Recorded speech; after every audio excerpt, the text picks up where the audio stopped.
Salut, nouvelle vidéo, c'est MaggyFX. Dans cette nouvelle vidéo, je vais vous parler de quelque chose d'absolument crucial en tant que trader sur nos marchés. Les marchés, ils sont là pour nous prendre notre liquidité, pour nous tuer tout simplement. Et nous, en tant que trader, quand on se ramène sur le matin pour n'importe quelle session, ou enfin je ne sais comment vous tradez, mais quand on se ramène sur les graphiques, il faut être prêt à ouvrir ses yeux aux bougies, à ouvrir ses yeux aux graphiques. Parce que sinon, qu'est-ce qui va se passer? On va ouvrir notre fiac au marché et on va se faire stop loss et on va se faire baiser. Donc, waouh, comment est-ce que j'ai dit ça?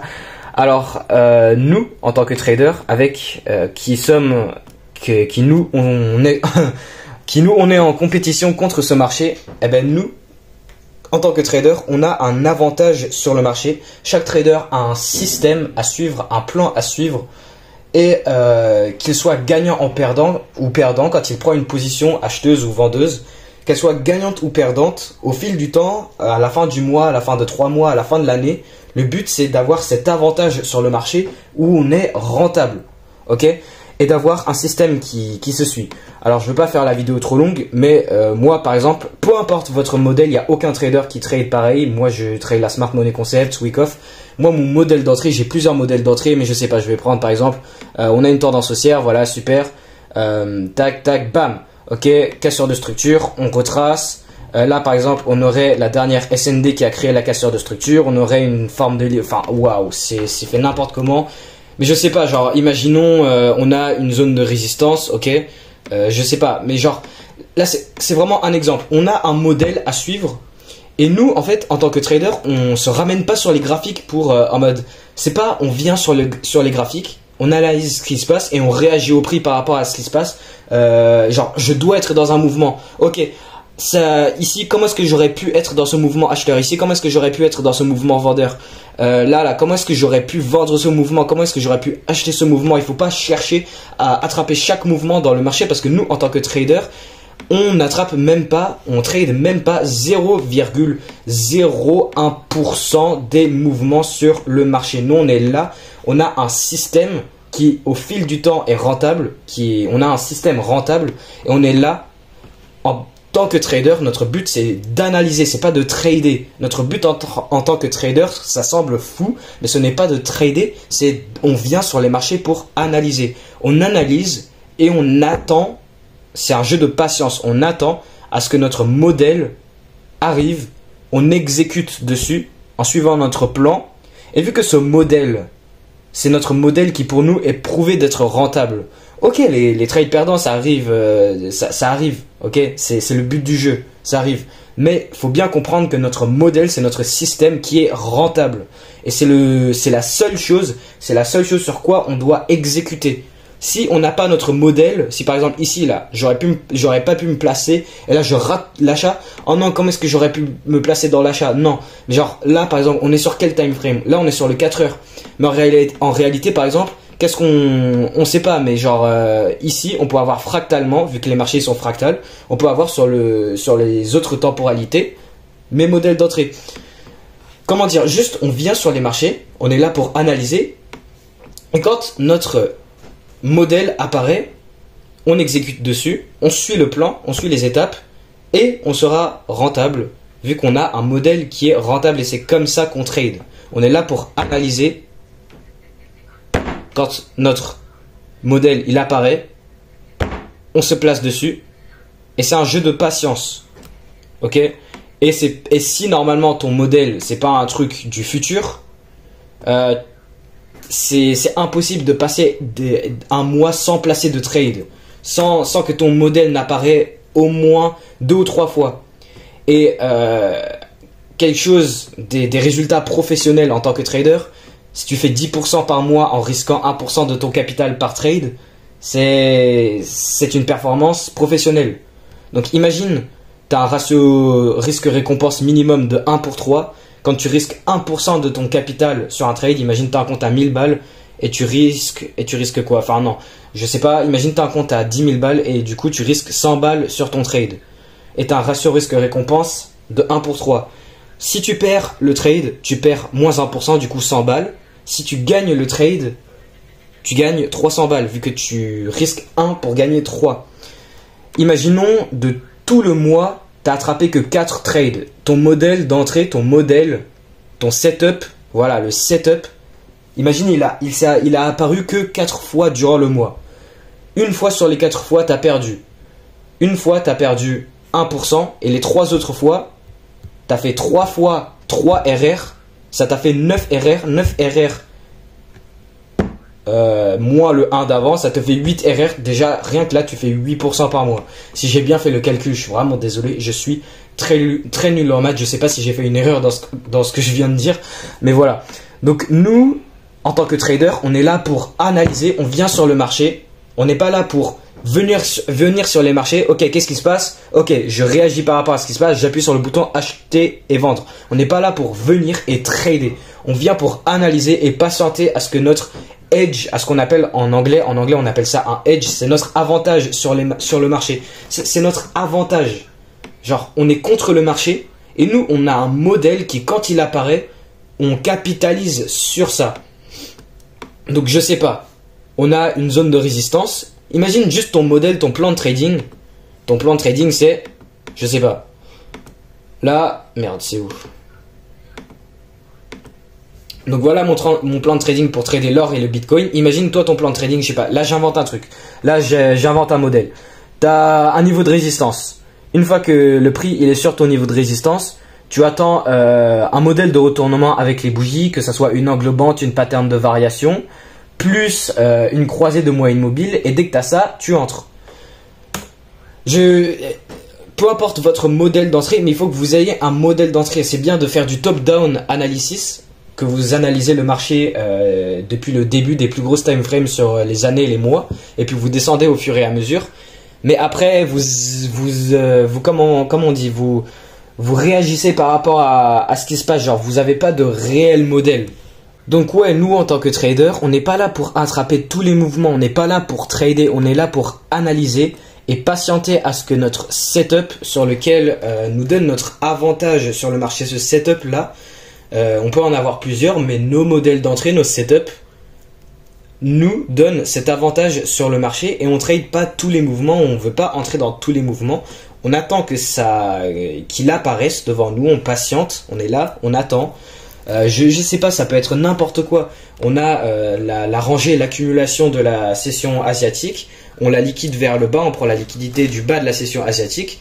On a un displacement, on a un modèle de retournement fractalement sur les secondes ou la minute. Si tu commences sur le 5 minutes, je sais pas, je raconte n'importe quoi, mais en mode, je sais pas, si par exemple ton modèle c'est t'as la rangée de la session asiatique, on liquide vers le haut et après on va les liquider vers le bas. Ton but c'est de se placer pour aller viser l'autre liquidité. Et ça, à chaque fois, t'es là pour prendre ça. Bon, ça, du coup, vu que c'est quelque chose sur les sessions, c'est quelque chose qui est censé se passer tous les matins. Du coup, ça se passe tous les matins. Mais il y a des matins où tu vas pas avoir de trade. Il y a des matins où t'es pas là pour trader tout. T'es là pour attendre à ce que ton setup correct apparaisse. Tu exécutes dessus en suivant le plan, en suivant tout. Et une fois que ça c'est fait, t'as tout suivi. Si tu perds, t'as rien contre ce trade parce que tu as suivi ce qu'il fallait faire. Ok, c'est un trade perdant, mais c'est ton avantage, c'est ton edge, c'est ton avantage sur le marché. Donc, t'es rentable. Une perte, on s'en bat les couilles de la perte. Parce que tu sais très bien que en refaisant la même chose, la prochaine fois, tu vas gagner. Et ce gain, en tradant correctement avec un système de RR, eh ben, tu vas avoir des gains qui sont plus gros que tes pertes et donc tu seras rentable. Même avec un ratio de gain de 40%, même si ton modèle, tu gagnes en l'utilisant que 40% du temps, avec un système de RR, eh ben, tu seras quand même rentable. On sera quand même rentable. Donc on n'est pas là pour attraper tous les mouvements sur ce marché, je sais pas moi, je vais sur le Bitcoin, ok là j'ai des lignes aléatoires là placées, mais on n'est pas là pour attraper ça, bon c'est un petit peu ce que j'ai fait parce que enfin, moi j'ai un truc où je peux, mais en mode, enfin ça dépend comment vous tradez par exemple, je sais pas moi, ici, regarde, imagine ton modèle c'est tu trades la support et résistance, là pour, je sais pas, imagine un trader débutant, là je te donne un modèle. T'as une zone de résistance. Quand on vient sur la résistance, qu'est-ce que tu attends? Tu attends soit un modèle englobant, donc une variation, enfin une englobante ou alors une pattern de variation. Qu'est-ce que c'est une englobante? Donc là, on se rapproche, on revient sur cette zone de résistance. On a buté une fois, 2 fois, 3 fois. Je trade pas trop ça, mais voilà, enfin, je suis juste en train pour que vous compreniez quoi. Et là, une fois qu'on vient dedans, on a une englobante ici. On a cette bougie haussière, mais après, on a une réaction baissière agressive. Si on sort le volume. Ok, on n'a pas trop de volume, ok, on s'en bat les couilles, mais on a cette bougie englobante qui englobe la bougie précédente. Et qu'est-ce qu'on a encore après? Par exemple, là, on a ce défilé de bougies haussières, sauf qu'on a englobé tout ce défilé de bougies haussières seulement avec 2 bougies baissières. Donc là, tu vois qu'il y a de l'élan, du momentum baissier qui est entré dans le marché à partir de ce niveau de résistance ou ce niveau d'offre, si tu veux appeler ça un niveau d'offre.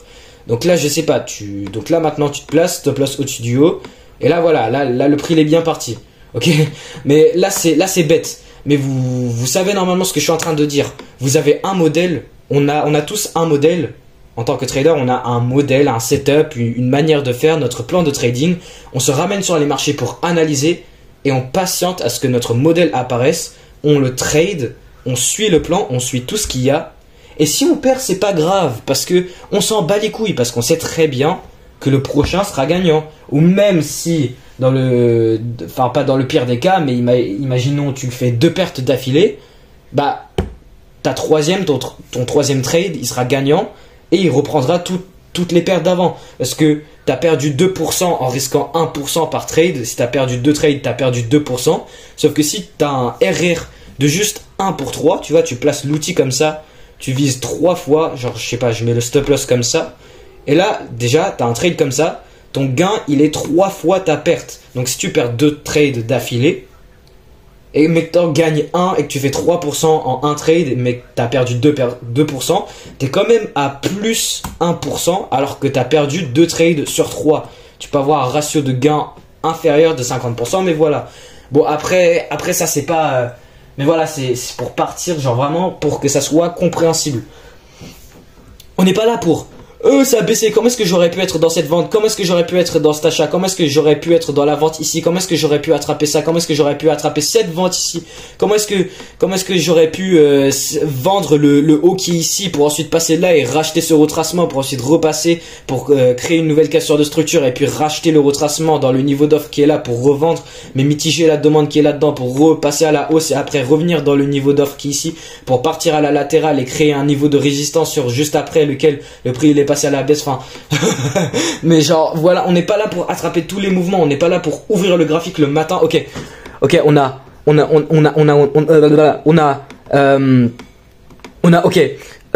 a baissé.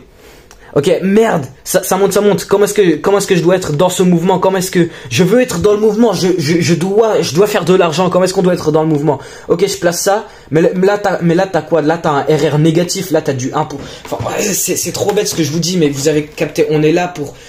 En tant que trader, vraiment, on n'attrape même pas 0,01% des mouvements sur le marché. On est là pour analyser, on analyse, notre modèle apparaît.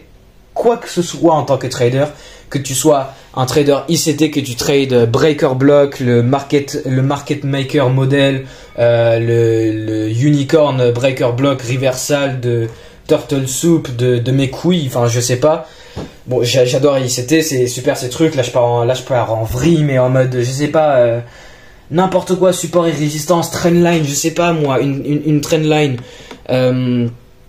T'as quoi? Enfin, je sais pas. En mode... Vas-y, je vais arrêter la vidéo. Allez, salut. Ouais les gars, donc cette vidéo c'était pour vous et pour moi. Je vais tout expliquer pourquoi. Je coiffe tous mes cheveux à l'arrière. On voit mon gros front et tout. Je viens juste de sortir de la douche. Hein. Je vais pas me coiffer, on s'en bat les couilles. Je vais aller manger là, donc je dois arrêter la vidéo. Mais donc pour mettre à jour ma chaîne sur là où est-ce que j'en suis dans ce parcours de 0 à 100 000 de financement en capital trading. Là la vidéo elle change un peu d'habitude, mais voilà, pour du coup je dois mettre à jour parce que la série de vidéos c'est pour ça du coup. Donc pour mettre à jour ma chaîne, où est-ce que j'en suis? Bah ce matin j'ai perdu un trade sur l'euro USD, j'étais au break even, donc mon compte à 0,0. Et j'ai perdu un trade en risquant 0,5% sur le trade. Donc le PNL du mois pour l'instant, le gain et perte. Là je suis à moins 0,5% de gain et perte sur ce mois. On est le 9 avril à l'heure où je tourne la vidéo. Et voilà, 9 avril, on n'est pas loin de la moitié du mois et je suis à moins 0,5%. C'est de la merde. Déjà les objectifs, c'est minimum 5% et puis enfin 10%, ce qui, enfin, optimalement. Merde. Et donc la raison pour la perte, il y a en vrai, j'ai fait cette vidéo parce que il y a quand même le facteur du fait que on est le 9 avril, je suis quand même au break-even et je veux être dans un trade. C'est exactement ce que je disais dans la vidéo. Je voulais être dans un trade. Donc ouais, je voulais être dans un trade alors que en fait, il y a un peu le facteur que le setup il était bon le setup, sauf que je l'ai perdu, mais en même temps, il y avait ce fait que je voulais être dans un trade et si j'aurais enlevé ça, ce setup là que j'ai pris ce matin, je l'aurais pas pris d'habitude. Mais en vrai, il était quand même, j'ai pas grand chose contre le trade. Ok, ça va, il était ok. Je suis un peu gêné par voilà ma coupe et tout. Enfin, on s'en fout. Enfin, je vais pas me coiffer, on s'en bat les couilles. Mais voilà, donc je fais cette vidéo pour bien préciser à moi-même, vu que c'est moi qui est en train de parler et ça rentre bien dans la tête et tout. De juste, je suis là pour j'ai mes paires de trading, j'attends que mes setups apparaissent, je trade dessus et voilà. Là le trade il était pas trop terrible, enfin pas trop terrible dans le sens où il était pas si mauvais que ça, enfin ça va quoi. Mais il y avait quand même énormément le fait que normalement je l'aurais pas pris, mais il y avait du coup le facteur que je voulais être dans un trade pour faire quelque chose parce qu'on est le 9 avril, j'ai rien gagné, enfin je suis à 0%, je suis au break even, donc c'était un peu un trade forcé. Donc voilà, je fais cette vidéo, je dois aller manger.